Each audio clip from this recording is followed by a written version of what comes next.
तो अब हम देखते हैं इन्वर्टिबल मैट्रिसेस कौन से होते हैं। जो मैट्रिसेस इन्वर्टिबल होते हैं उन्हीं के हम इन्वर्सेस ढूंढ सकते हैं। तो बेसिकली हमारा पर्पस है for finding the inverse of a matrix. एक मैट्रिक्स का इन्वर्स कैसे ढूंढते हैं। चलिए इसके लिए inverse of a matrix, if A is a square matrix of order M, मान लीजिए ए एक स्क्वायर मैट्रिक्स है जिसका ऑर्डर एम है, and if there exists another square matrix B of order same order m such that a और b की multiplication जो है is equal to B A is equal to I, identity element, then b is called inverse of matrix A and is denoted by A inverse. In this case A is said to be invertible, thus inverse of matrix A is A inverse. So कह रहा है ये कि मान लीजिए हमारे पास एक square matrix है ए जिसका ऑर्डर है M, and there exists one more matrix, एक और मैट्रिक्स एग्जिस्ट होता है उसका भी जिसका नाम बी है और उसका भी ऑर्डर एम है। सो ए मैट्रिक्स का भी ऑर्डर एम है और बी मैट्रिक्स का भी ऑर्डर एम है, सच दैट अगर हम ए बी को मल्टीप्लाई करें या बी को ए से मल्टीप्लाई करें तो रिजल्ट क्या है, आई, आइडेंटिटी एलिमेंट के बराबर। इन दैट केस हम कह सकते हैं ये जो बी है B is called inverse of A, और इस बी को हम कैसे लिखते हैं, and it is noted by A inverse. तो बी के बदले हम ए इनवर्स लिख सकते हैं क्योंकि बी जो है वो ए का इनवर्स है। And if B is inverse of A we write it as A inverse. कैसे लिखते हैं, then B is called inverse of matrix A and it is noted by A inverse. और इन दिस केस अगर हमने ए का inverse ढूंढ लिया, A inverse, तब हम कह सकते हैं कि जो ए है वो इन्वर्टिबल मैट्रिक्स है, क्योंकि जो इन्वर्टिबल मैट्रिक्स वही होता है जिसका हम इन्वर्स ढूंढ पाते हैं। In this case A is said to be invertible. दस तो हमने क्या देखा है कि अगर दो मैट्रिक्स हों, एक ए और दूसरा बी, दोनों का ऑर्डर सेम हो और उनमें कंडीशन क्या हो कि ए को बी से मल्टीप्लाई करो या बी को ए से मल्टीप्लाई करो, तो रिजल्ट क्या आना चाहिए, आई, आइडेंटिटी एलिमेंट के बराबर। तब हम कह सकते हैं जो बी मैट्रिक्स है वो ए का इन्वर्स है और इसको हम लिखते हैं ए इनवर्स। फॉर एग्जांपल एक 2x2 का मैट्रिक्स लेते हैं। ए एक मैट्रिक्स है हमारे पास जिसके एलिमेंट्स हैं 2, 5, 7, 2, और बी एक मैट्रिक्स है जिसके एलिमेंट्स हैं 2, -5, -7 एंड 2। अब ए का जो बी मैट्रिक्स है इसका इनवर्स है, यानी इसको हम चेक करते हैं। चलिए ये दो मैट्रिक्सेस हैं, अब ये बी ए का इन्वर्स है या ए बी का इन्वर्स है, इसको चेक करने के लिए हमने क्या देखना है कि अगर ए बी की मल्टीप्लिकेशन और बी ए की मल्टीप्लिकेशन दोनों आई के बराबर आएंगी तो इट मीन्स बी जो है वो ए का इन्वर्स है। तो ए और बी हमारे पास गिवन है। चलिए पहले ए बी देखते हैं। ए को बी से मल्टीप्लाई किया 2 × 2 + 5 × -7, फिर इस रो को फिर उस कॉलम से 2 × -5 + 5 × 2, तो इसी तरह 7 × 2 + 2 × -7, और आगे 2 × -5, 7 × -5 + 2 × 2, तो ये क्या आया 4 - 35 -10 10, 14 - 14 और 35 - 4। 35 में से 4 निकालो -31 0 0 -31 बाहर निकालो तो 1 0 0 1। तो आपको पता है 1 0 और 0 1 वाला जो मैट्रिक्स होता है वो किसके बराबर होता है, आई की। इट मीन्स जो ए बी मैट्रिक्स निकला, ए बी मल्टीप्लिकेशन है ए और बी की, वो आई के बराबर निकली। अब हम सिमिलरली पहले ए को बी से मल्टीप्लाई किया, अब बी को ए से करेंगे। तो बी को ए से मल्टीप्लाई करने के बाद जो हमारा रिजल्ट है वो क्या आ रहा है पहले 2 को 2 से प्लस -5 को 7 से, फिर 2 को 5 से प्लस -5 को 2 से। इस तरह सेकंड रो में भी हम करेंगे और हमारा रिजल्ट क्या आया, वही -31 0 0 और -31। तो इसका 31 बाहर निकाल दें तो अंदर क्या रहा 1 0 0 1, तो ये भी आई के बराबर आया।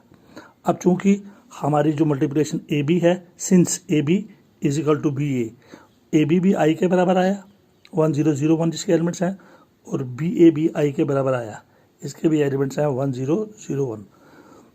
Since A B is equal to B और बी ए दोनों आई के बराबर हैं, और जब ये ए बी और बी ए आई के बराबर हो जाएंगे, हमने देखा है by definition B is inverse of A. So जो मैट्रिक्स बी है वो ए का इन्वर्स है। क्यों? क्योंकि ए बी जो है वो बी ए के बराबर है। तो in this case matrix B is inverse of matrix A and we can write it as A minus one, A का power minus one, that is A inverse. तो इसी तरह अब 3/3, तो ये थी 2/2 की एग्जाम्पल।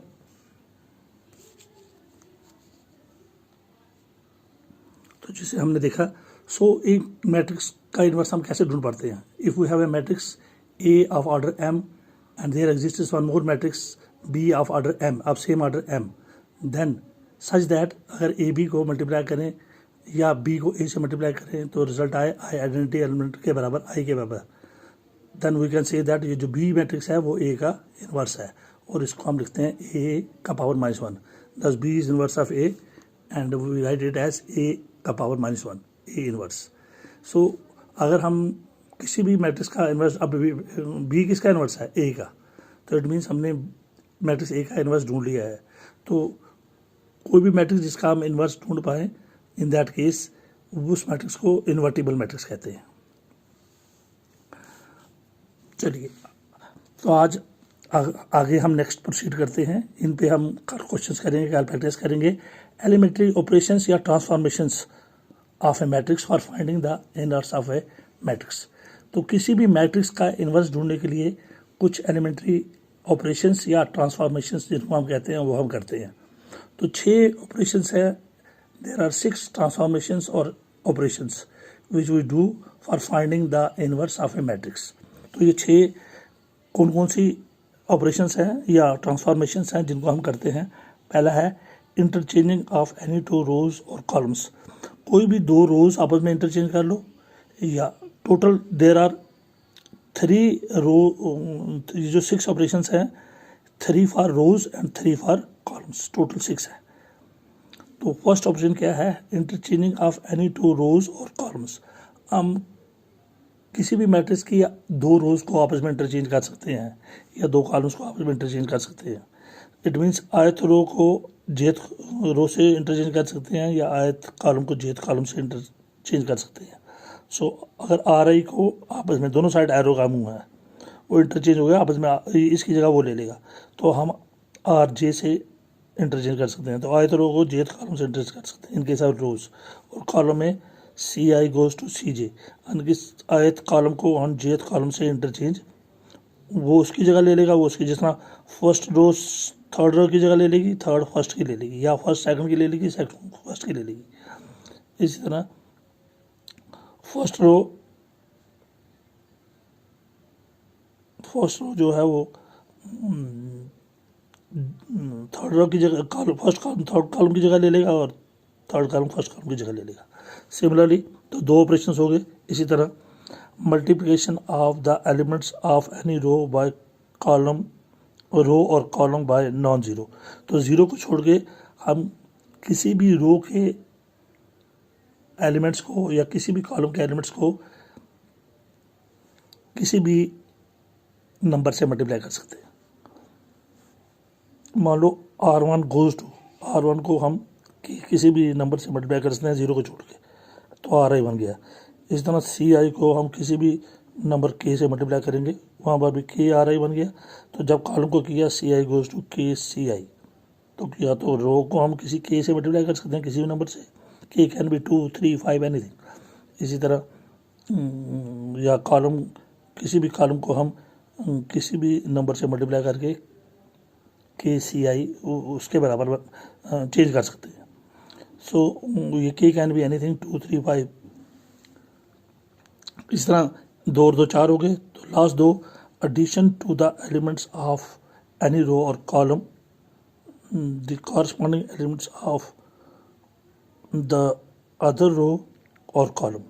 तो एक रो के एलिमेंट्स को या एक कॉलम के एलिमेंट्स को हम किसी भी दूसरी रो के एलिमेंट्स ऐड कर सकते हैं by after multiplication by any non zero number. तो ये कह रहा है हम किसी भी रो के एलिमेंट्स को किसी दूसरी रो के एलिमेंट्स को किसी कांस्टेंट से मल्टीप्लाई करने के बाद इसमें ऐड कर सकते हैं, या किसी भी कॉलम के एलिमेंट्स को किसी दूसरे कॉलम के एलिमेंट्स को किसी कांस्टेंट से मल्टीप्लाई करके किसी और कॉलम के एलिमेंट्स को हम ऐड कर सकते हैं। तो ये 6 ऑपरेशंस हैं, 3 जो थे वो रोज़ के लिए, 3 जो हैं वो कॉलम्स के लिए। कल हम इनको फिर रिपीट करेंगे और इन्हीं पर हम कुछ क्वेश्चंस को प्रैक्टिस करेंगे। तो आज आपके लिए एक्सरसाइज होम असाइनमेंट ये है कि इनवर्स ऑफ ए मैट्रिक्स क्या होता है और ये जो 6 ट्रांसफॉर्मेशन ऑपरेशंस हैं या किसी भी मैट्रिक्स के इनवर्स को ढूंढने के लिए जो ये 6 एलिमेंट्री ऑपरेशंस हैं या ट्रांसफॉर्मेशंस हैं, इनको अच्छी तरीके से समझें। कल हम इसको रिपीट करेंगे, फिर अंडरस्टैंड करेंगे और इसकी एक्सरसाइज को इनके बेसिस पे किसी भी मैट्रिक्स का इन्वर्स कैसे ढूंढा जाता है, इन ऑपरेशंस को अप्लाई करके हम ढूंढने की कोशिश करेंगे। Thank you very much and have a nice day.